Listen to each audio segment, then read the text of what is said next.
World diet change. Stupid question.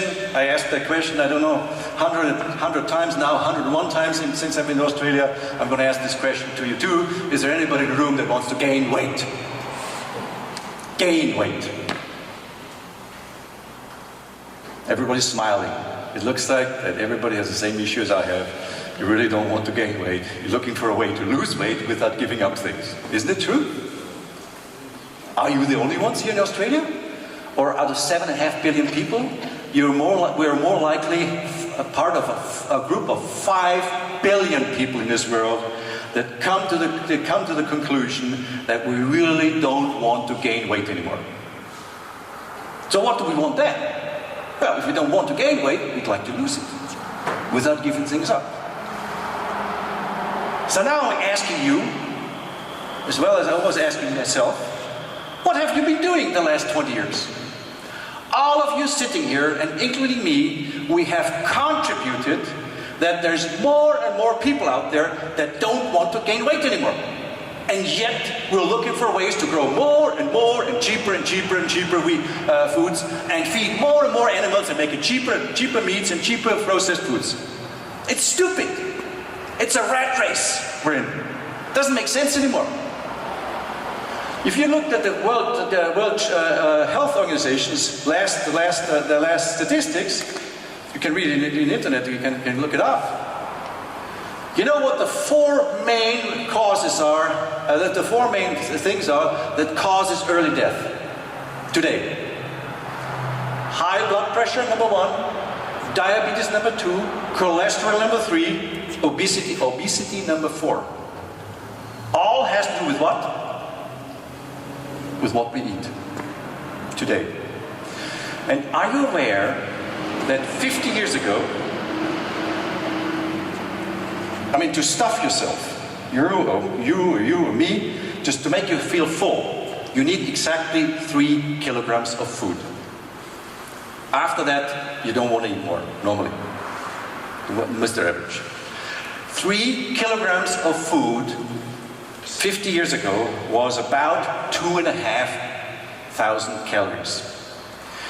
Why? Because you didn't have enough money to have steak every day, a chocolate bar every day, ice cream every day, cheese every day. You didn't have enough money. So what did you do? Most of the stuff you stuffed into you was potatoes, whole grains, vegetables, and once in a while a steak, once in a while an egg, and once in a while and on bread you put a little bit of butter on. I remember in my early days when I put a half an inch layer of butter on bread, she would come and scrape it off. And what is it today? Today, the same amount of food we stuff into us, 3 kilograms, is about 4,500 to 5,000 calories in average. Because we as farmers, me as a farm machinery manufacturer, plant breeders, chemical companies, everybody, the agricultural institutes, science, we did everything to make food cheaper and cheaper and cheaper and cheaper to afford higher and higher energy level food to stuff into us. Because it's so nice to have a steak every day, it's so nice to have a chocolate bar every day. And now we're unhappy. We are contributing to more and more unhappy people in this world. We're going the wrong way.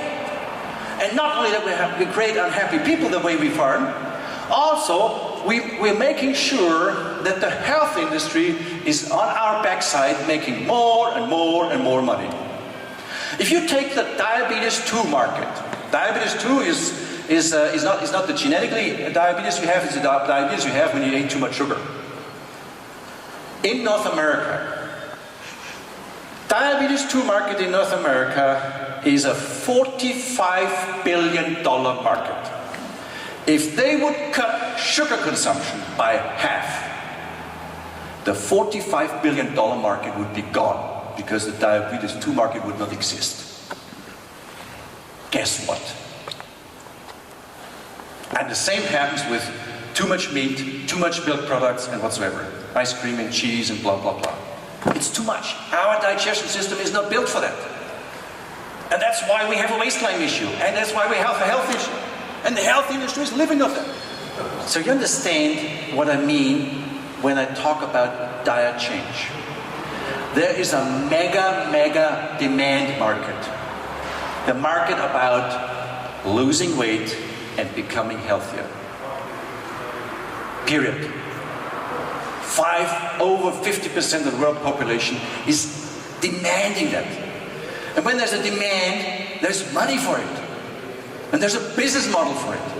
And it should be our business, not the health industry's business. And we should be basically serving the health industry. If I would run Pfizer or Bayer, making medicine, I would open a bottle of champagne every single day and say, those stupid farmers haven't still understood. They are basically helping us to have more and more victims and more business in the world. We gotta understand what's going on. We gotta stop this. It should be our business. It should be our money. We should contribute to healthy people and not create unhappy people and unhealthy people so that the health industry can take care about them. Because the health industry today does nothing else than keep people longer alive, but not make them healthy. Otherwise they would kill the business.